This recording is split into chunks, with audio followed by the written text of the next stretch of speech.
active and severe weather as we go into today.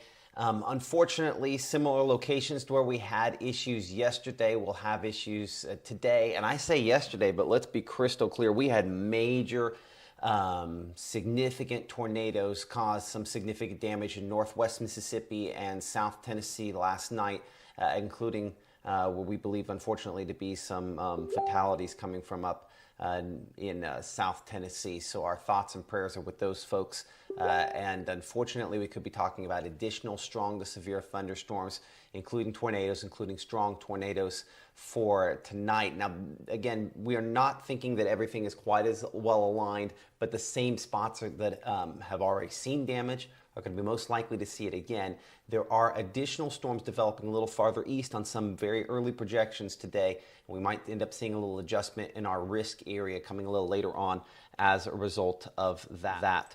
Storm track radar here, as you can see, showing up with the showers and thunderstorms. Not much out there at this point in time, just a few isolated ones. Watching that one near Oxford, but again, not particularly impressive, nor are the ones closer to Grenada. Projections do have additional storm development back out here toward Greenwood, locations back into the Delta. Really, same spot where we have seen the storms develop in the last 24 hours, same spot where they should again develop once again.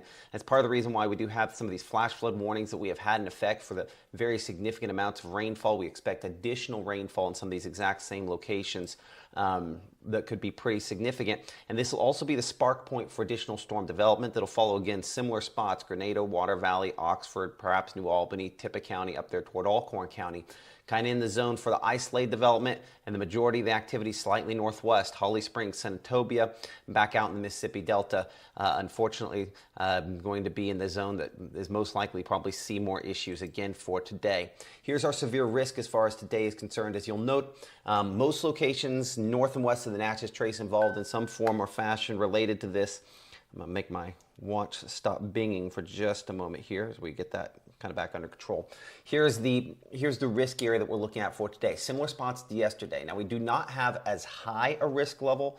As you can see down in the corner, we don't think we have quite as high an opportunity. Largely, there's some other components in the atmosphere as opposed to just a lower level convergence that aren't quite as well aligned as yesterday. So that's one positive, but the reality is that still in that orange zone, there's possibility for an isolated strong tornado, which unfortunately we had a couple of those last night into the evening, and then obviously the late overnight hours that caused significant damage back towards Sladen, up towards Selmer, Tennessee, and then back out into Arkansas as well, just to name three of what could easily have been more tornadoes that we had last night. So that risk area, a lot of those same spots, once again, involved in the severe weather threat as far as today is concerned as well, unfortunately.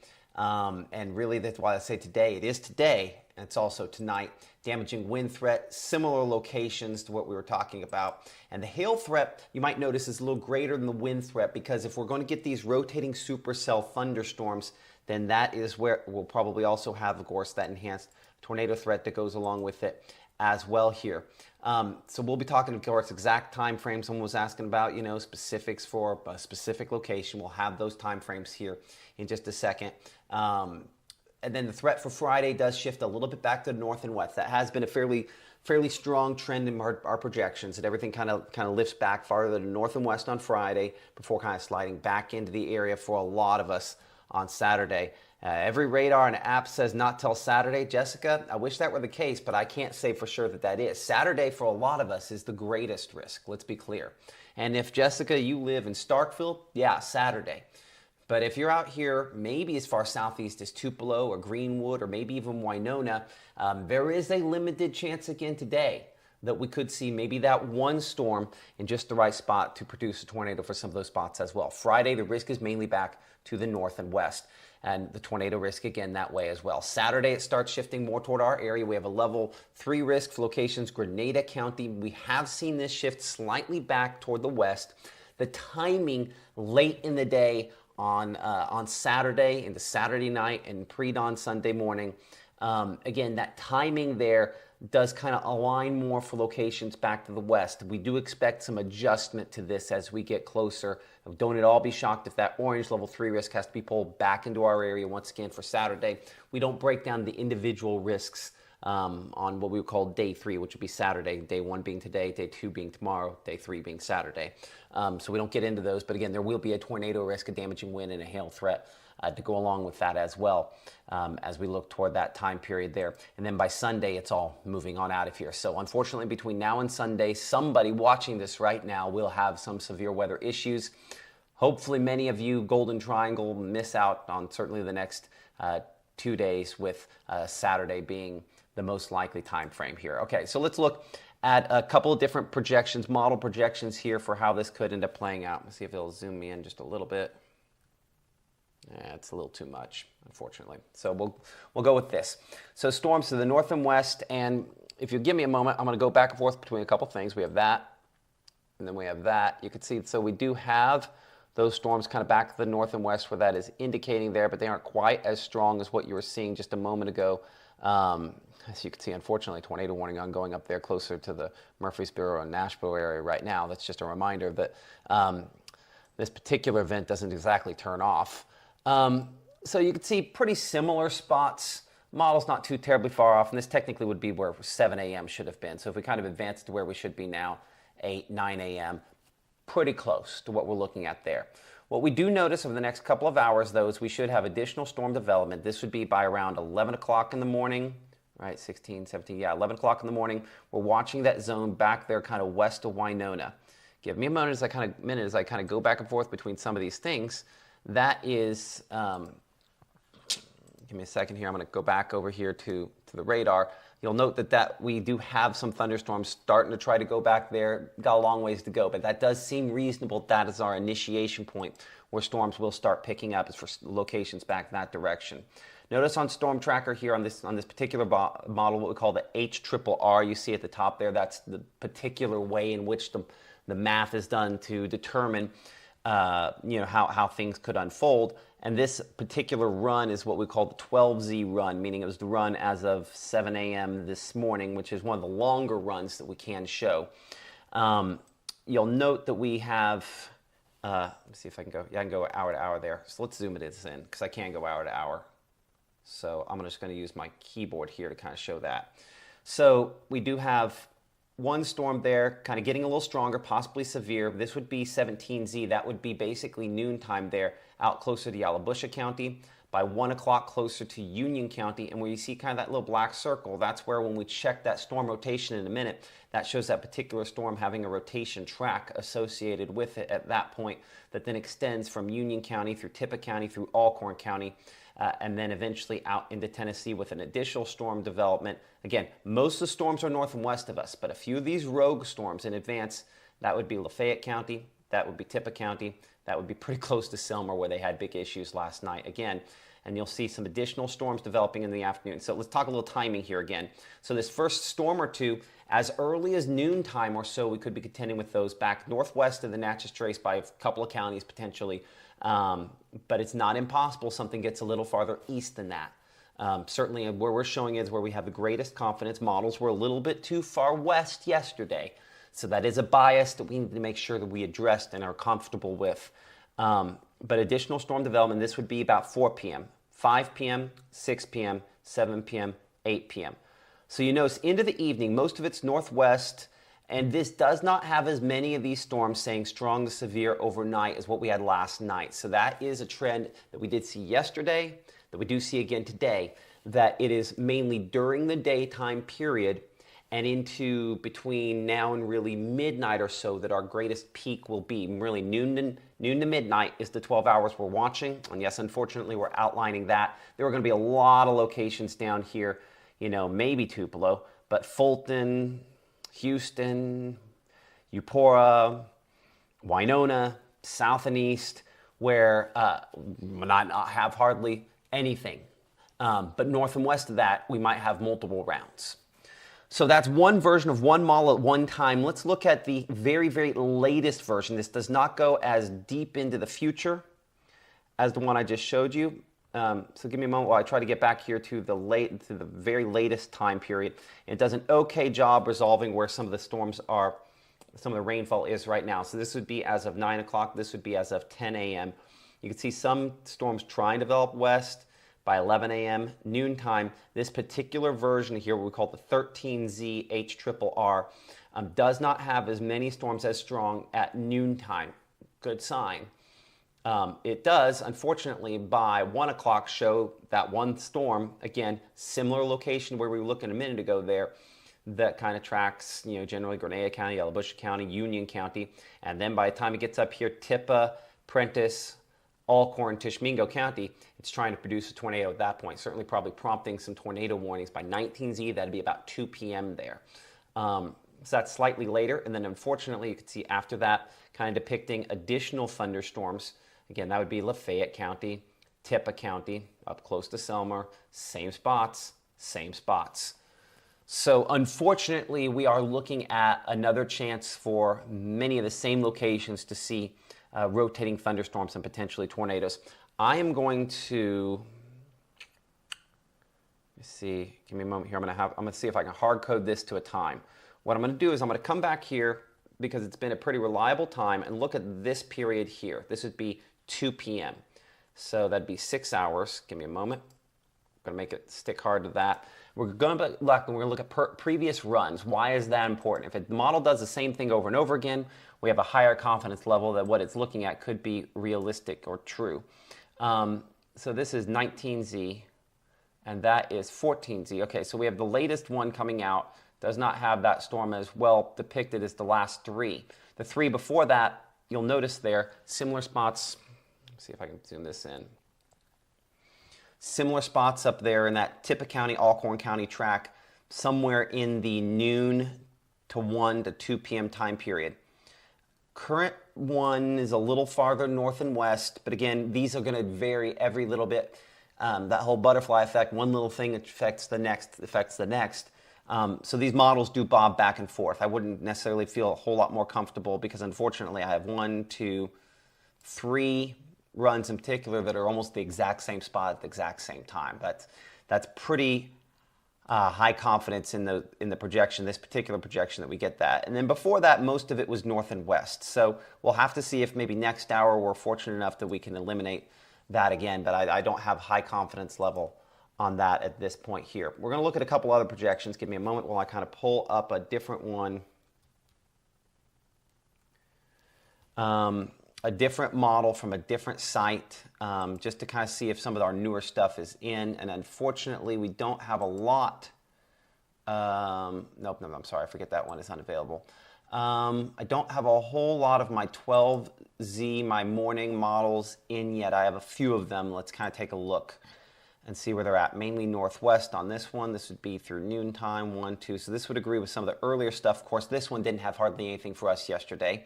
So I don't have a high confidence level that that one is particularly accurate, if you want to be honest. Another one of our latest projections here. Again, I'm looking at this as you're looking at this, because this is just coming in as we speak. Again, mainly north and west, no shock there. This does have still into the evening a few other thunderstorms still to up to around midnight, but you'll see by midnight and later, most of it's northwest of us. Another one of our, again, morning projections just now kind of coming in. It does have a few more of these isolated storms kind of developing out in advance. The timing on them is not the same as that other projection we were looking at, but it has it mainly, again, north and west as we head into tonight. So I would say at this point here, we'll come back to probably this one here. I would not at all be shocked to see, tornadoes as far southeast, a tornado, a rotating thunderstorm, trying hard and maybe not producing, as far southeast as, say, again, southern Tishomingo, maybe Lee, back out toward Montgomery County. That one storm that we showed you a couple of times on a couple of projections, very much a possibility to get one farther east like that. Most of our projections are farther west. All those projections missed the hailers yesterday, those hail producers. The one that had it is the one I'm going off of here. So certainly the greatest threat, the most opportunity, the most storms over the same spot out here in this peak tornado risk. Looking at that. So let's go back over here for a moment. What we'll look at then beyond this is we're going to look beyond this particular time, and we'll see if we can get the high enough resolution to get kind of an idea on Saturday as well. It still has it. This one only goes 60 hours out. The majority of everything is still back to the west of us, back out west of the Mississippi River still as of, this would be Saturday late in the day. That'd be Saturday, what it says 0Z would be 7 p.m. So you can see how most of Saturday we're still waiting. It's probably Saturday late in the day, Saturday night. This projection is a little slower than some. We're going to look at a couple other projections here as we kind of talk through the possibilities. Again, give kind of a little bit of a heads up towards Saturday. And this is a much lower resolution model. I think this is picking it up now. So give me a moment as I kind of advance this. We get this closer to Saturday. So this would be Saturday morning, about 7 a.m. Everything's still west. Tries to pop up something as we go into the day, but everything's still largely west until this shows afternoon time. Isolated storm development between noon and about 4 p.m. And again, any of those initial thunderstorms, kind of like the pop-ups we could get concerned about, that could be a scenario where you have more rotation and try to produce tornadoes on that. Primary threat, most concentrated and likely time period to have issues later on. Again, this is a very low resolution model compared to what we've been showing you, but we're farther out, and so that's kind of what we have to go off of at this point here. Late into the evening with a peak time frame where we all see some kind of thunderstorm in that probably midnight to, let's say 9 p.m. to 3 a.m. time period, and then gradually after, some of those storms might linger till dawn before they move out, and then we get a few days where we are, as you can see, drier. So unfortunately still pretty active the next couple of days before that. So when we look at that severe risk for Sunday, it's all out of here. But Saturday, the day where we're most likely on some kind of a widespread scale to have chances for severe weather. So again, let's hit the headlines here for a moment. And I have not really talked about one of those, which is that there will be some significant flooding rainfall. Let's hit that before we kind of jump to the headlines and move on. Let's go back here. Let's look at the precipitation. Let's look at total precipitation accumulation on this.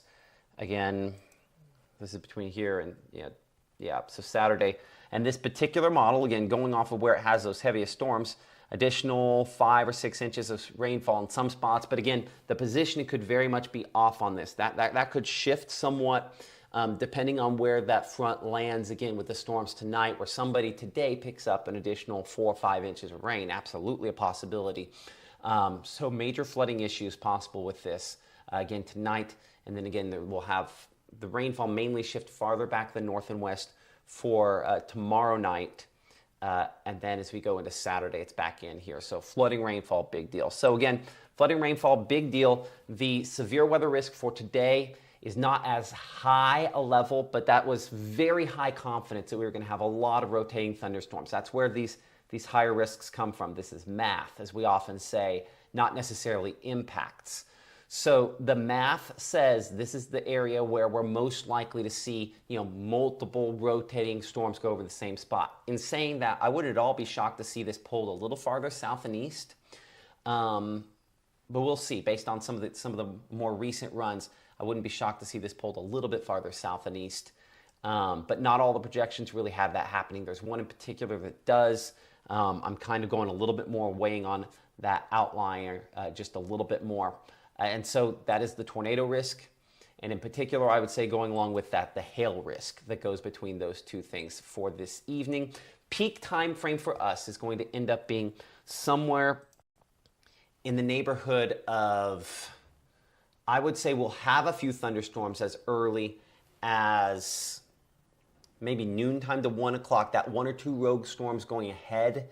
That early afternoon time period, if we were talking about, Calhoun City or Pontotoc or maybe Baldwin or Boonville or Iuka, that would be the time frame where it's possibly most likely we would have a threat. That is a low confidence situation. Could be high impact, but low confidence that one storm in advance forms. The fact we had multiple runs of the same model showing it and it's backed off leads a little question, but certainly I'd be paying very close attention because of that. So the tornado risk is there, certainly north and west again for tonight. The locations that are most likely to see it. And I think our window of opportunity does not extend as deep into the overnight hours. We expected it to go all night last night. It did, unfortunately. Tonight, it's more likely that it's, if we get that rogue thing early in the afternoon, or then late afternoon and evening through around midnight, and then it's out of here. Largely northwest Friday, and then back in here on Saturday. Damaging winds, tornadoes, hail, all a possibility during that time frame as well. This is that point in the conversation where I always mention the same thing here. So hold on. Which is that you need to make sure that you have this. This is weather call. Last night, overnight, I got about a zillion weather calls, but mine's set up to give me a weather call if there's a warning anywhere in the viewing area. And so I woke up a lot of times last night. Chelsea was on top of what we had. Honestly, just trying to, this is an extended duration event. If I'm in 24/7, I'm not going to be worth anything by the time Saturday gets here. So we are strategically choosing when to have folks in and where we're having them so that we can keep things staffed all night long. And if it gets bad enough, Chelsea calls me, Gabe calls me, John calls me, and I come in to help out at that point as well.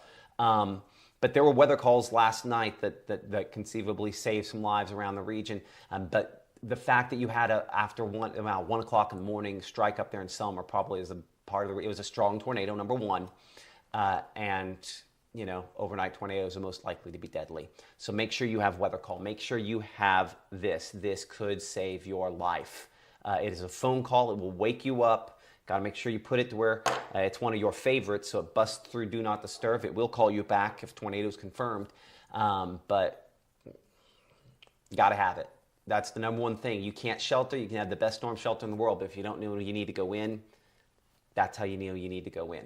Speaking to the shelter point, you can just simply go up here to the title bar and search WTVA storm shelters in Google. The first thing that pops up is list of storm shelters there. When we click on that, that's our list of area storm shelters, about as complete as we can get it for you across North Mississippi. They aren't always open. You do need to call your municipalities there and double check. In many cases, it's once a tornado watch is issued. That's not 100%. But this is something that I would familiarize myself with. WTVA, you just search in Google, WTVA storm shelters, this will pop up. So with that in mind, we're going to pray for the folks up in Selmer, up in Sladen, out in Arkansas. And we're going to shut this down. Chelsea will have updates at noontime. And then obviously myself and John and Gabe will all in some form or fashion be covering this. I believe Gabe's going to be actually going out to the Sladen area to cover it there, to get in position, because that'll be in position for storms later on this afternoon. And then, we'll just work together to try to keep this covered, and hopefully we can get through this without anything worse happening there. But you want to be thinking layers. I saw someone here on the chat mention a minute ago, all our phones up here in Selmer say SOS. We weren't even getting emergency alerts. That's the problem. Raven mentioned there. The problem is when you start having power outages, when you have a major tornado, there ends up being a collapse of the communication grid, and it knocks out cell phone towers, stuff like that. So unfortunately, we have folks up there that are going to be vulnerable. I ran out of my list there, so I'll let it go back up. Be praying for those folks. And you might be the person that if you see somebody in the path of one of these, that you need to give them a phone call. As important as weather call is, and it is important, you need to make sure that you have as many layers of protection as possible. And one of those layers of protection is a phone tree, someone to call them, someone to call you. So I'm gonna pray real quick here, and then we're gonna move on. But God, just be with those people that lost up in Selmer last night, that they were in danger. God, I know that you will take care of them, but they're hurting. They're crying out for you. Many of them trying to understand why. And God, I pray in this moment you bring them comfort. We know that your plan is perfect, but that probably seems like anything but that. And it's easy for me to say with a roof over my head that your plan is perfect. But God, just be with them in this time. God be with the folks out in Sladen, out in Arkansas, Lake City area. I mean, just so many bad tornadoes last night. Be with folks in all those locations and comfort them today. Be with the first responders that are going to give up time and money and energy to go help them, protect them from the additional storms we have today. Protect us as well. God, I pray that you give me guidance to say the things that help the people to react the way they need to react. Allow me to not be over the top about anything, but to accurately warn. And God, I just trust that you will use my words for your will. But God, just help me to use your words instead of my own. Protect these people, help them make wise choices today, help ease their anxiety, which in some cases is very high at this moment. And God, just help the cap to hold and keep these storms from getting overly tall and strong in our area, and weaken them if possible. Praise in Jesus' name, amen. Okay, Chelsea will have updates starting at noontime. We will obviously be streaming here as necessary. In a very isolated cases, we do expect, maybe that 1 or 2 storms forming as early as noontime or so. More likely, obviously, to see the widespread storms is going in the afternoon, northwest Mississippi, possibly trying to trend more into our area. I'm just going to look over here real quick. Oops, that is still set to the thing where it goes fast. Give me a moment. Let's go back over here to this shot. And I'll go back up here, make sure there's not some obvious thing that I have missed.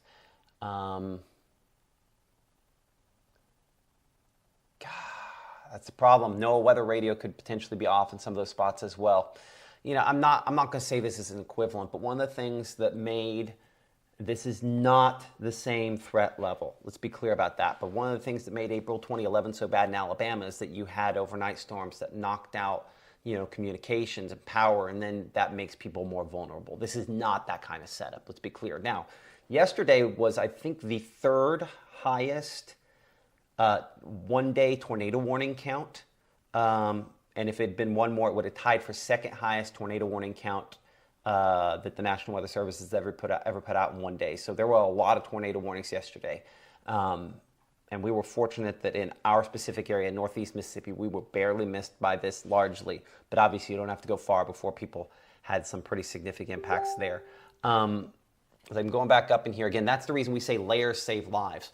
If you have apps, if you have code red, if you have the weather radio, that helps, and weather call. But I mean, if your cell phone straight up isn't working and weather radio is down, you're vulnerable. And that was one thing we talked about, by the way, with our folks. We're going to have somebody going up to Selmer. We're going to have somebody going over to Sladen.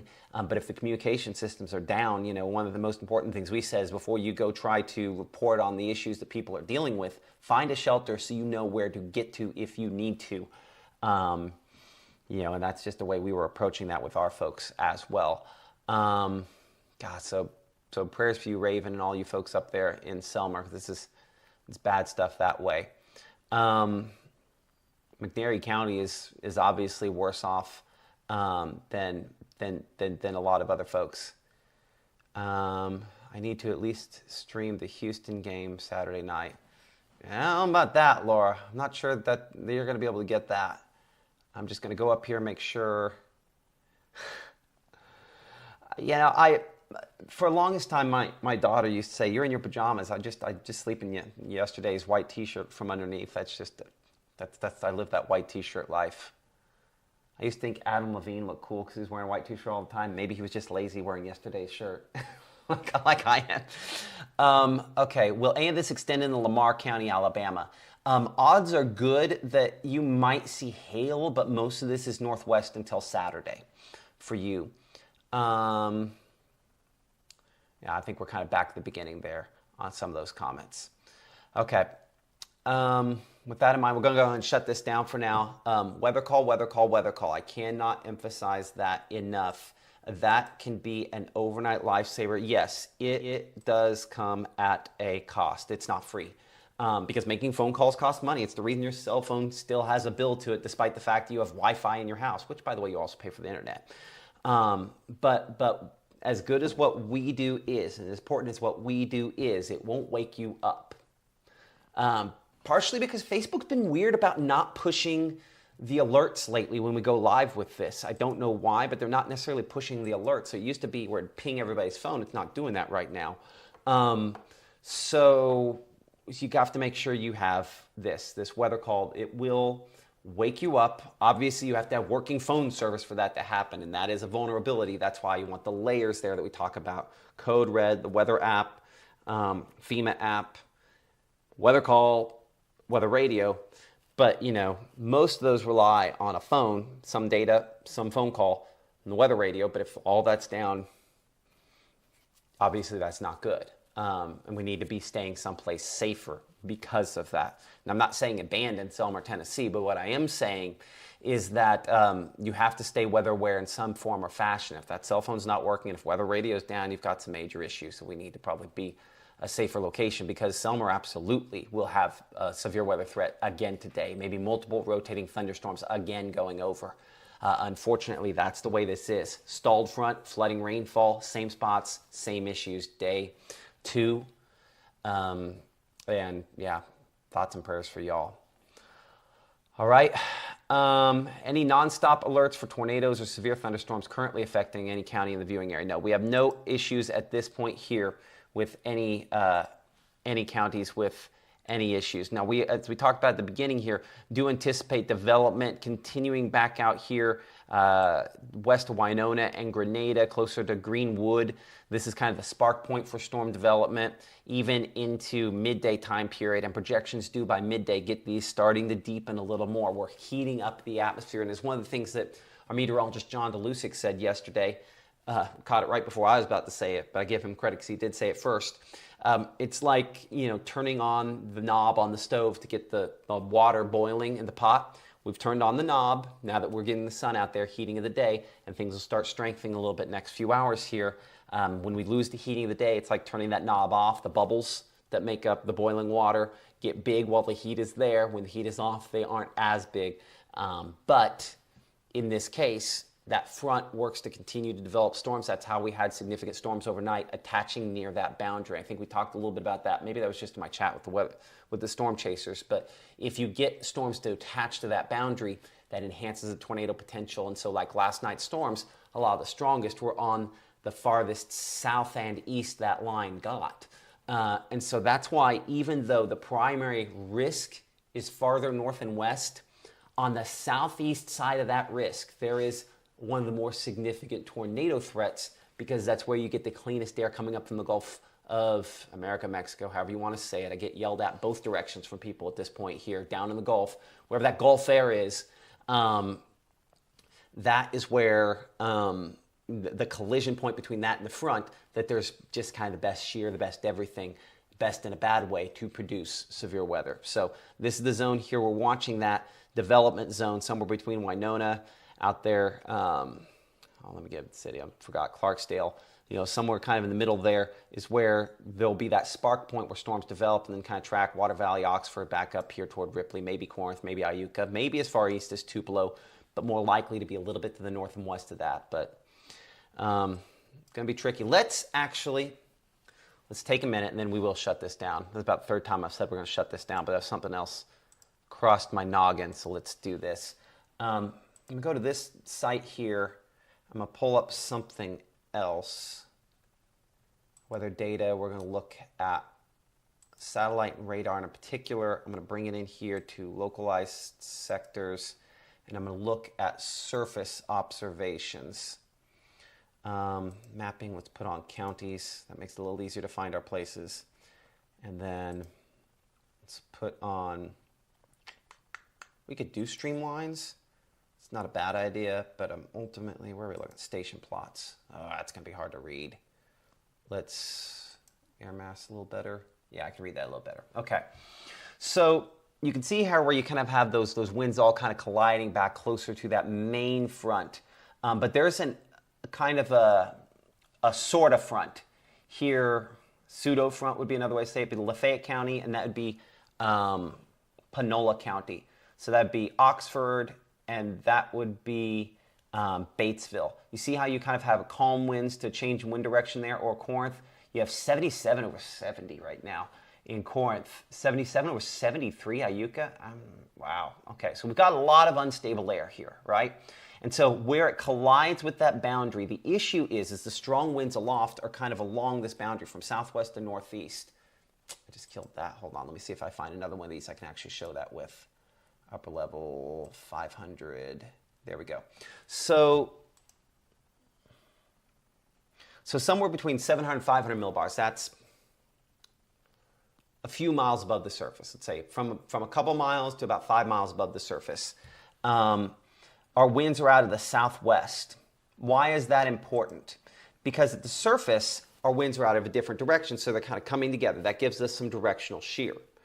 And then, because that boundary, whatever front, kind of outflow, quasi-cold front we have that is a little closer in our area here, is kind of sitting out here back in the Delta to Batesville to somewhere around Oxford to somewhere north of Corinth, because it's right there. It's between Corinth and Savannah, because you see the difference in wind direction there. That's kind of where this quasi front is. And because storms will track along that boundary, that enhances the shear. That's part of the reason I believe we did get a couple strong tornadoes near that boundary last night, the one in Slade and the one in Selmer. All of that to say, that boundary is still there. The strong winds aloft are tracking along that boundary. And so rather than the boundary being pushed by the winds, the storms are going to track along that. And so it just kind of, the friction's not the best way to say it, but it is kind of at the same time, adds to the shear to get some rotating storms along and near that boundary. So that's part of the reason why I think we have to be careful as to how far east that boundary is. Right now, it does look like it's far enough north and west that, again, it is probably out here closer to Batesville, Holly Springs, Ashland, Ripley, Corinth is probably still our primary zone. But if any storms get developing ahead of that, and our projections do have that, what happens is they strengthen ahead of it. Watch my mouse position, if you would, on here. So they get, this would be Grenada, out here, Water Valley. The storm's heading more north. It gets close to that boundary, attaches to that boundary, turns right, and then you have this up here, Tippah County, Alcorn County, maybe northern Tishomingo County, where it really turns hard right close to that boundary. And if for whatever reason there's enough storms north to shove it south even a little bit, that's when it becomes more of an issue for New Albany or Calhoun City or Pontotoc or Tupelo or Boonville or perhaps even Belmont. So that's the kind of 20-mile fudge area we're trying to figure out there as to how deep into our area it gets. Hopefully that makes sense. This is a lot of information overload. Don't want folks to be overly worried and nervous, but obviously there is a tornado threat with this today, and there's enough evidence to say that we've got plenty of fuel, that if storms go, they will become severe. It's like yesterday. We had plenty of fuel to get storms to produce large hail, but because they were farther east from some of the other components, they were more LP supercells, and so they did not get the rotation all the way to the surface, but they were rotating hard, and they were trying very hard. We were just lucky by 40, 50 miles. Hopefully that happens again today. You don't want it anywhere, obviously, but there's still a strong tornado threat to go along with today. Okay, now I am going to actually shut this down, get kind of working on some other things, get prepared. Chelsea will have updates at noontime. I'll be in as soon as we have something that requires it. If not, then we'll definitely be doing it coming up at 5 and 6 o'clock today, probably 4 o'clock. I would say it's probably about a 60% chance, if not higher, that we do some kind of coverage before the 4 p.m. show and after the noon show today. Hail up there in Selmer was softball-size hail. I believe it. I mean, let's say this. Y'all are just outside our area. So I did let Chelsea handle that last night. She did a good job, but that isn't an area that we do extended cut-ins on WTVA for.